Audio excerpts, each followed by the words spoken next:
Let's do a little experiment. Try reading a few rhyming lines to the first person you meet on the street. Chances are, about 70% will say, "That must be Pushkin."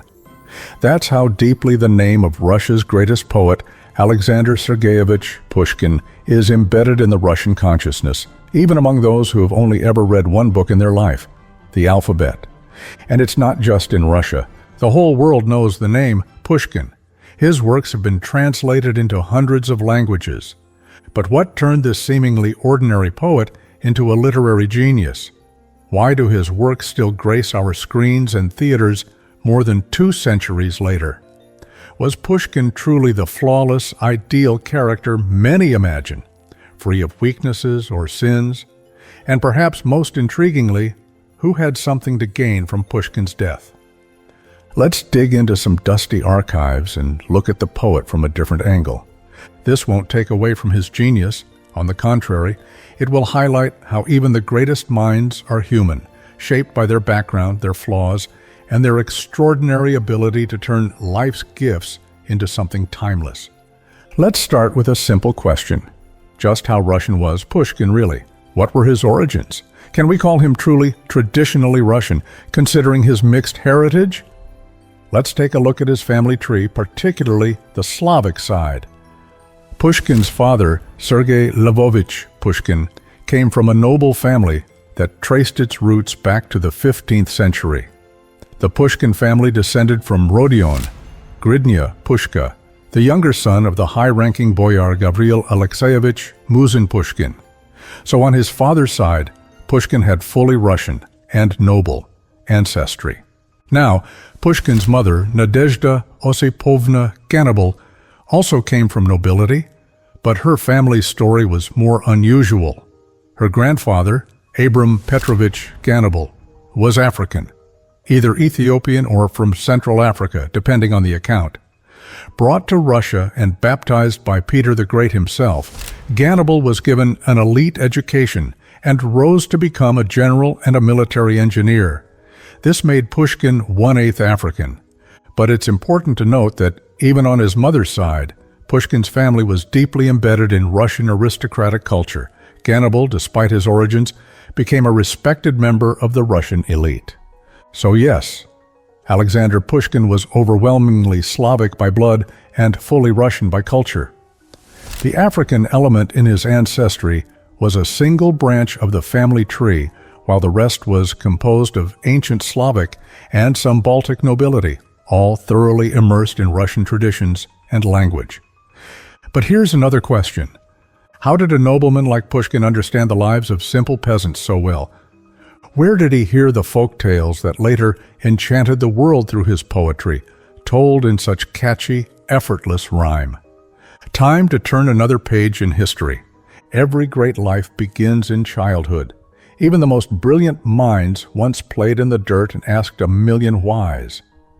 Pushkin's childhood was a fascinating blend of noble privilege, strict tradition, fairy tale storytelling, and early signs of rebellion. Born on June 6, 1799, in Moscow, Alexander Pushkin was raised in a family of hereditary nobles. Despite common assumptions, the Pushkin family wasn't particularly wealthy. They did own the Mikhailovskaya estate near Pskov, his mother's ancestral land, but lived modestly compared to richer aristocrats. Pushkin's father held noble status but led a leisurely, unproductive life, more invested in salon conversations and poetry than in providing for his family. His mother was a strict, emotionally distant woman who didn't offer much warmth or affection. Young Sasha, as they called him, was more tolerated than truly loved at home. Their house in Moscow, though, was a hub for writers, poets, and playwrights. That early exposure to creativity likely planted the seeds of Pushkin's future career. He learned to read and write at a young age. But here's an interesting twist. Until he was about 7 years old, Pushkin barely spoke any Russian. At the time, it was fashionable for aristocratic families in Russia to speak exclusively in French, and the Pushkins followed suit. Had this trend continued, young Sasha might have grown up a typical French-speaking noble, and the world would have never known The Tale of the Fisherman and the Fish, or Ruslan and Ludmila. But fate had other plans. In noble households of the time, children were often raised not by their parents, but by nannies or wet nurses. Pushkin, being quiet and introspective, didn't attract much attention from his parents. That role fell to a peasant woman named Arina Rodionovna, a kind, elderly serf who had raised children in other noble families and knew the job well. She was also part of the Pushkin household, not hired but owned. Arina turned out to be more than just a nanny. She was a living library of folk tales, songs, riddles, and proverbs. She was the one who spoke to Sasha in pure Russian, told him bedtime stories, and soothed him with lullabies, giving him the warmth and emotional support he didn't get from his parents. This humble woman, with her open Russian soul, would become one of the most important influences in the life of the future poet. She gave him the gift of language, not just words, but rhythm, feeling, and voice. So, why didn't Pushkin's own parents love him? The thing is, the future poet was often sick as a child, had a fragile build, and, according to those who knew him, wasn't particularly attractive. His own family thought he was a little odd, too dreamy, too sensitive. Despite seeming lively on the outside, little Sasha Pushkin was actually a pretty reserved kid. He preferred to hide away with a book, getting lost in imaginary worlds, and avoided noisy gatherings whenever he could. One of his earliest memories was of a small earthquake when he was just 3 years old. It wasn't destructive and nobody got hurt, but it left a deep impression on him. By the time he was 8 or 9, Sasha wasn't just writing poems. He was already poking fun at the grand, over-the-top style of his older relatives' poetry. He'd parody them like a little satirist, making people laugh and annoy his elders at the same time. His sharp wit and strong sense of style were already showing. What's really fascinating is how much he loved scary stories. Not cute bedtime tales, but dark, twisted ones with monsters and creepy endings. Many of the stories his nanny, Arina Rodionovna, told him were full of eerie folklore, and that's where his love for mystery, magic, and the supernatural came from. The same themes we later see in The Queen of Spades, The Bronze Horseman, and his fairy tales. But we'll come back to those later. For now, let's keep going. The year is 1811. Sasha is almost 12, and like many noble kids of his time, he's sent off to school, in this case, the newly opened Imperial Lyceum in Tsarskoye Selo. Founded by order of Emperor Alexander I, the Lyceum was a modern educational institution meant to train the future leaders of Russia. Unlike most traditional schools, it encouraged independent thinking, a sense of duty, and personal responsibility instead of strict discipline and blind obedience. Pushkin was one of the first 30 students, the Lyceum's first class, which made him part of history. Despite his genius, though, Pushkin wasn't a model student. Sure, he shined in literature and languages, but when it came to math and science, well, let's just say he struggled. Believe it or not, he never really learned his multiplication tables, and even basic math problems could throw him for a loop. And remember, there was no internet back then to look up the answers. His teachers complained that he was distracted, lazy, and hopeless at anything involving numbers. On top of that, he was constantly breaking the rules. He found lessons boring, and his creative spirit just couldn't be contained. He'd pull pranks, joke around with classmates, and once even slipped a satirical poem into a teacher's textbook. Pushkin was restless and bold, but charming. Sometimes he'd get so caught up in his writing, he'd completely forget to do his homework. He got punished often, but it didn't bother him much. He'd pass around his poems to friends like comic strips, complete with little drawings he did himself. Lyceum students had to wear uniforms and follow a strict daily schedule, but Sasha didn't always follow the dress code. After a long night writing or secretly reading banned books, he'd forget to put on his jacket. And if inspiration hit during a class, he'd start scribbling verses, completely ignoring the teacher. In short, this future literary legend was just a mischievous teenage boy. His teachers had mixed feelings about him. Some supported him, others dismissed him as a lazy dreamer. But his talent was impossible to ignore. Eventually, even the strictest instructors admitted they were dealing with someone truly exceptional. While things were rocky with the staff, Sasha's friendships at the Lyceum were deep and genuine. His best friends went on to become famous too. Even Pushkin, his closest confidant, would be the first to visit him years later when Pushkin was in exile. Anton Delvig was a gentle, soulful friend who shared Pushkin's passion for poetry and journalism. Then there was Wilhelm Kuchelbecker, the eccentric dreamer whom Pushkin often teased, but always with affection. One time, Wilhelm even challenged him to a duel over a poem, but it ended peacefully. Pushkin refused to shoot. Life at the Lyceum was full of energy and creativity. The boys called themselves the Lyceum Brotherhood. They wrote poems for each other, hosted literary nights, and even made their own magazines filled with jokes and satire. Rumor has it they met in secret groups to discuss freedom, politics, and yes, sometimes they even criticized the emperor. They even had their own postal service. They'd write each other secret notes, which Pushkin loved to decorate with funny drawings and clever signatures.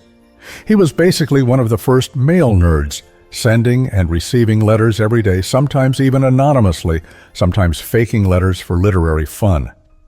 And during his Lyceum years, Pushkin wrote more than 120 poems, most of them about love, friendship, and freedom. Lots of teens write poetry, but his work already had that rare, unforgettable voice and perfect rhythm that would make him a legend. His poems soon made their way beyond school walls and into the literary salons of St. Petersburg, earning praise from society's elite. But was society truly ready to embrace the poet after he graduated from the Lyceum? What awaited him? Fame, fortune, respect, or ruin and oblivion? After all, history often shows us that true talent is only recognized after the artist has passed away. So how did the life of this great poet unfold after his carefree student days? Who stole his heart? Why did the star of Russian poetry almost end up in jail? Let's brush the dust off the pages of the archives, sneezing a few times in the process, and flip through to find the answers to all these questions, uncovering little-known but fascinating facts from the adult life of Russia's literary genius. In 1817, Alexander Pushkin graduated from the Lyceum, a fiery young man with a sharp tongue and a well-developed poetic voice. He was already being hailed as the hope of Russian literature, and many believed he would bring glory to the Russian language. But the rest of his life would be anything but smooth. It was full of major successes, bold opinions, periods of exile, passionate love affairs, and a constant fight to stay true to himself. Right after graduation, Pushkin tried to land an official post at court, hoping to preserve his status as a nobleman. But his attempts at working as a historian, government clerk, or archivist were more about fulfilling social expectations than genuine interest. Still, his efforts didn't go unnoticed, and Pushkin was assigned a position in the Foreign Affairs Collegium in St. Petersburg. But in reality, this job was more symbolic than anything else. Pushkin hated the bureaucratic work. It felt like a cage to someone so creatively driven. Instead, he dove headfirst into St. Petersburg's literary and social scene, attending salons, balls, and literary clubs. Before long, he became a talked-about and sometimes scandalous figure. His first brush with controversy involved the beautiful Anna Kern. When Pushkin saw her at a ball, he was instantly smitten. In typical poetic fashion, he tried to charm her. As soon as Anna sat down, Pushkin and a friend took a spot right behind her and started a loud, dramatic conversation that she couldn't help but overhear. "Would you like to go to hell, my friend?" Pushkin asked with a sly wink. "There'll be lots of pretty ladies in hell. Ask Madame Kern if she'd like to join us." Without turning around, Anna replied curtly, "I have no wish to go to hell." "Never mind then," Pushkin said with a grin. "I've changed my mind. I don't want to go either, even if there are pretty women." Anna simply smirked. As the guests were leaving, Pushkin watched her longingly, the fire in his heart already sparking. He knew she was married to an odd, much older general she didn't love, and already in his mind, the famous lines were forming. "I remember a wonderful moment." Had Pushkin stayed in St. Petersburg, maybe he would have won her heart. But fate had other plans. The young poet didn't hide his dislike for the emperor or the way the country was ruled. He started writing poems that celebrated freedom, mocked authority, and even included veiled calls for revolution. Some verses hinted at the assassination of Tsar Paul I. These radical ideas spread quickly. His manuscripts were copied and passed around like secret messages. It didn't take long for the authorities to act. Police stormed Pushkin's residence in search of incriminating poems. He caught wind of it just in time and burned the papers. Still, a few pages managed to find their way into the hands of the governor, and eventually to the emperor himself. Calling for rebellion against the Tsar could have landed Pushkin in prison or even sent him to Siberia. Fortunately, powerful friends stepped in and persuaded Tsar Alexander I to commute his sentence to a kind of forced vacation in the southern part of the empire. In May 1820, Pushkin left St. Petersburg, marking the start of his wandering, semi-exiled years. Officially, his travels were job-related. In reality, he was under constant surveillance. First stop, Yekaterinoslav, modern-day Dnipro, then the Caucasus and Crimea, newly acquired Russian territories at the time.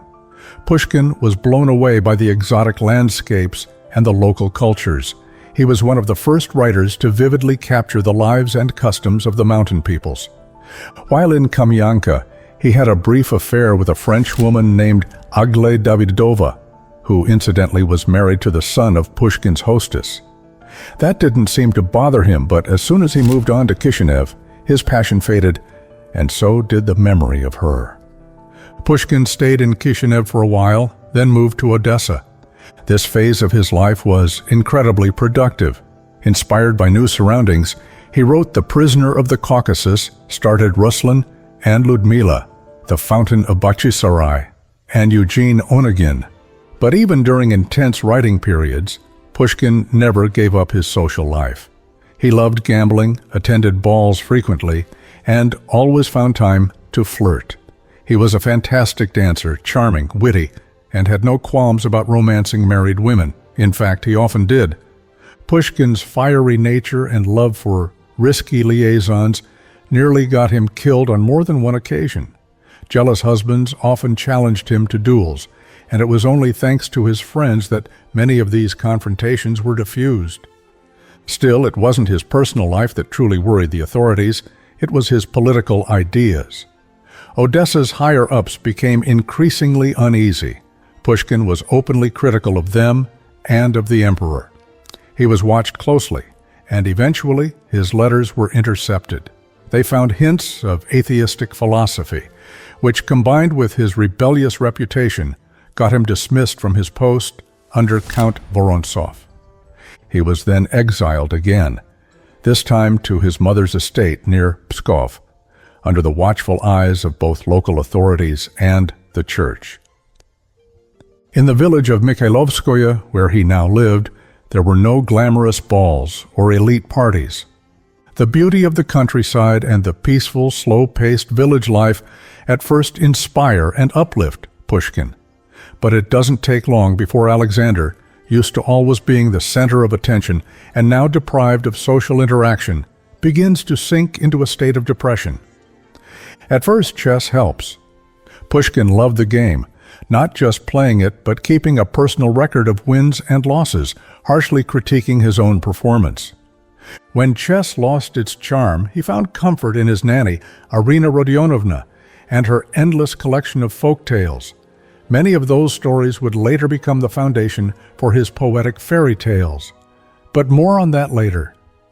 Then something happened that shook him to the core. One day, while visiting a friend in a nearby village, Alexander unexpectedly runs into Anna Kern again. It turns out, Anna had been told that Pushkin was living in exile at his family's estate in Mikhailovskoye, and she still remembered how captivated he had been by her beauty. Unable to resist the chance to flirt with the now famous poet, she just happens to arrange a stop there on her way home to Riga.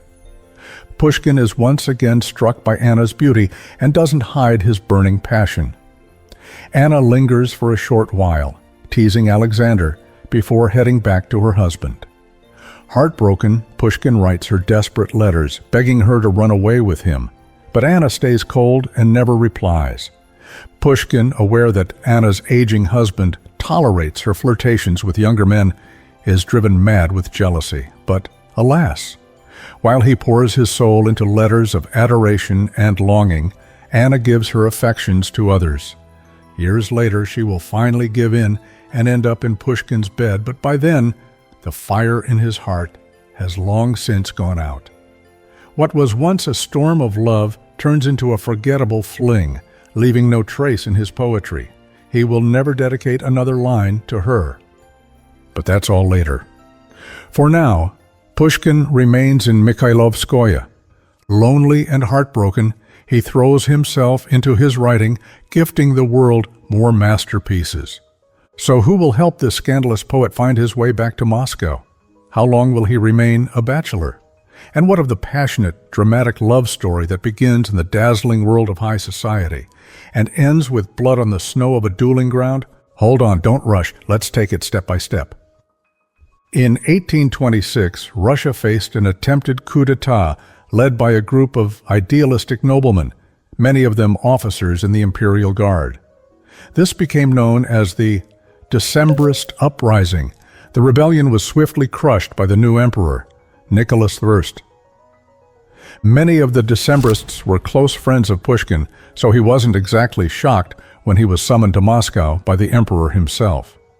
Expecting the worst, Pushkin was caught off guard when Nicholas I instead announced that he would personally act as the poet's censor. This was both an honor and a restriction. Pushkin was promised protection, but also placed under constant surveillance. Still, it meant he could return to the big city and rejoin the vibrant social scene. Once again, he became a regular guest at balls and parties, and it was at one of these that he met the stunning Natalia.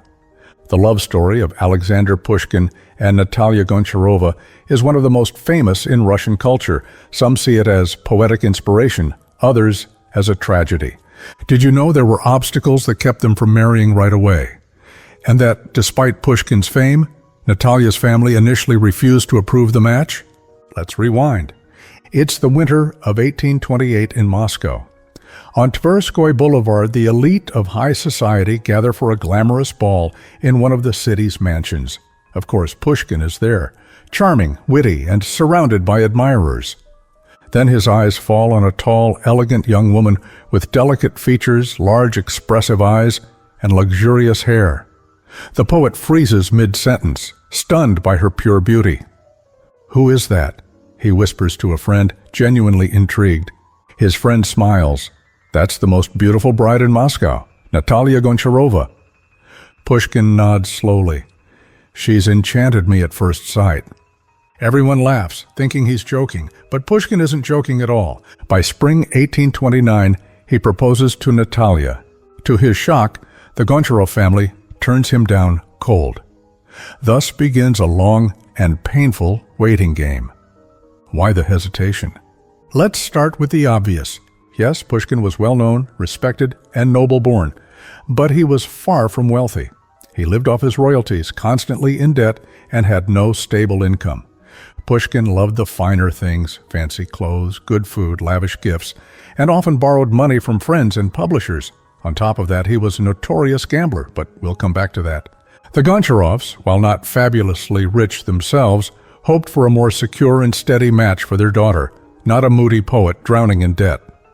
They were also uneasy about Pushkin's reputation. He was known for controversial poetry, sharp-tongued satire, connections to banned literary circles, political troubles, and frequent duels. To Natalia's mother, he seemed like a risky bet. What if he was exiled again? Or worse, What if he got himself killed? As history would show, her fears were not unfounded. And let's not forget the whispers about Pushkin's love life. He was passionate, impulsive, and not exactly shy in showing his affections. Then there was Natalia's age and inexperience. When Pushkin proposed, she was just 16. He was 29. At the time, it didn't seem too alarming, but Natalia's mother still believed her daughter was too young to be making such serious decisions. It looked like the Goncharovs were stalling, trying to gauge just how serious Pushkin's intentions really were. What if his passion fizzled out? What if he changed his mind or found someone else? Or maybe Natalia would fall in love with someone richer, more stable. Almost a year passed before Pushkin proposed again. This time, her parents gave in, but with one condition. Alexander Sergeyevich had to prove that he was a trustworthy match, and he needed an official endorsement from the emperor himself. In February of 1831, at the Church of the Great Ascension near Nikitsky Gate in Moscow, Alexander Pushkin and Natalia Goncharova were married. The poet was overjoyed. He wrote to friends that he had found an angel, a muse, an ideal, but added with a hint of irony that the wedding had cost him more than publishing the first volume of Eugene Onegin. Alexander and Natalia were married for 6 years and had 4 children, but their marriage was far from idyllic. Natalia loved balls and had plenty of admirers, which drove Pushkin mad with jealousy.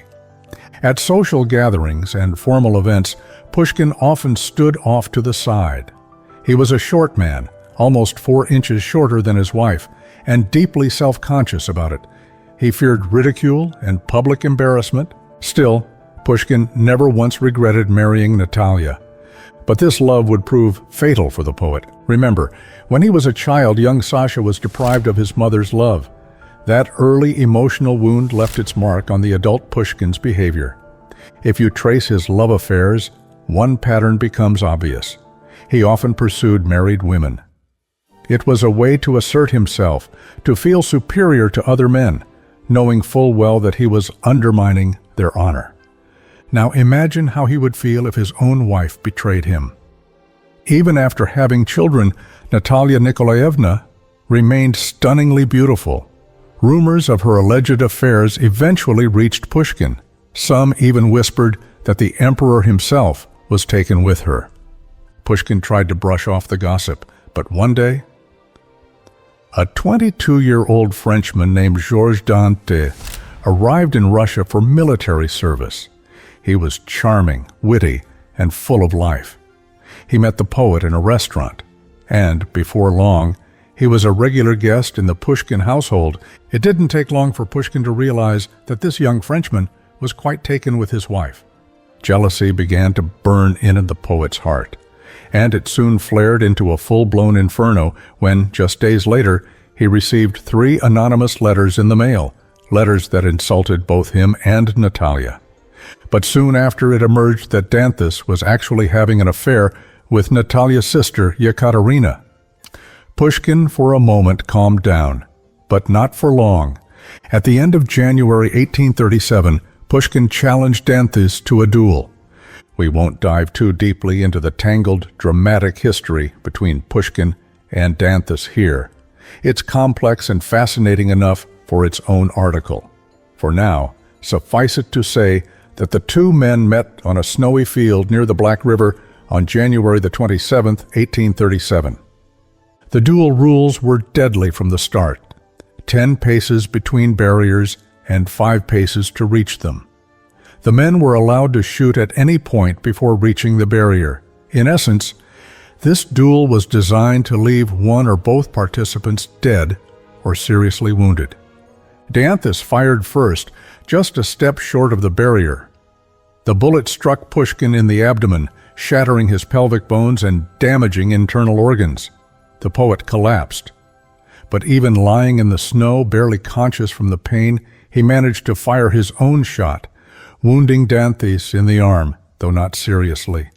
Pushkin died 2 days later at home.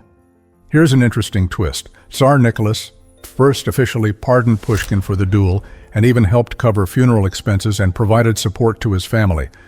As for Dantes, he was a foreign national, so his punishment for killing Russia's greatest poet was relatively light. He was stripped of all titles and ranks and expelled from the country, permanently banned from ever returning. And so a star of Russian literature was extinguished. But Pushkin left behind not just a legacy of brilliant work, but also countless mysteries and secrets woven into his life and writing. Let's try to unravel a few of them. First, Pushkin wrote many fairy tales in verse, but not a single one was actually intended for children. At the time, censors closely scrutinized all of Pushkin's work, but children's literature, they paid far less attention to that. Most of Pushkin's contemporaries actually received his fairy tales with indifference, accusing them of borrowing too much from Western legends and myths. Only later did critics begin to notice the veiled critiques within his tales, especially of the Tsar and the Church. And here's another mystery that literary scholars still debate today. Remember the little humpbacked horse? Officially, it was written by Pyotr Yershov, but stylistically and tonally, it's pure Pushkin. So how is that possible? There are a few theories. One claims that Pushkin, who was an avid gambler, lost the draft of this tale to the young student Yershov in a card game. Later, he helped Yershov polish and edit the story. Another theory blames censorship. There is no way Pushkin could have gotten away with publishing a story that made even the slightest jab at the old Tsar, his corrupt officials, or the image of the chained whale, believed to symbolize the Decembrists. And most damning of all, many believe that Pushkin subtly referenced his wife Natalia's flirtation with the aging Emperor Nicholas I. That sort of thing would never have passed the censor's desk. But Yershov's work didn't raise any red flags. He was just a student, after all. So Pushkin may have struck a deal with him, published the tale under Yershov's name, split the royalties, and let the story be heard. Pushkin desperately needed the money, and he wanted that fairy tale out in the world. Though the little humpbacked horse was later banned, it had already made its mark. And so, the mystery of its true authorship lives on. Neither Pushkin nor Yershov ever confirmed or denied anything during their lifetimes. But one thing's certain, Yershov never wrote anything like it again. So what do you think? Who was the real author? One thing is certain, Alexander Sergeyevich Pushkin was a truly great Russian poet. He was a reflection of Russia itself, a country where centuries-old traditions, Western influences, and unexpected twists of fate are all woven together. His ancestry is a symbol of the depth and richness of Russian culture, a culture that can absorb many different currents and transform them into something extraordinary. His roots lie deep in Russian soil, Russian language, and the Russian soul. Interestingly, modern scholars studying Pushkin's poetry have discovered something that might explain why his work has stood the test of time. For one, his rhymes are so simple and clear that they're easy to memorize, and the rhythm of his verses often matches the natural rhythm of a human heartbeat. Maybe that's the true genius of Pushkin, his ability to say so much with so little, to capture the essence of a person with a single word, and to craft rhyme and rhythm in a way that makes the soul feel like it's singing along. So here's to the continued life of Pushkin's work, a poet who was thoroughly, unmistakably Russian, even with a touch of African spice.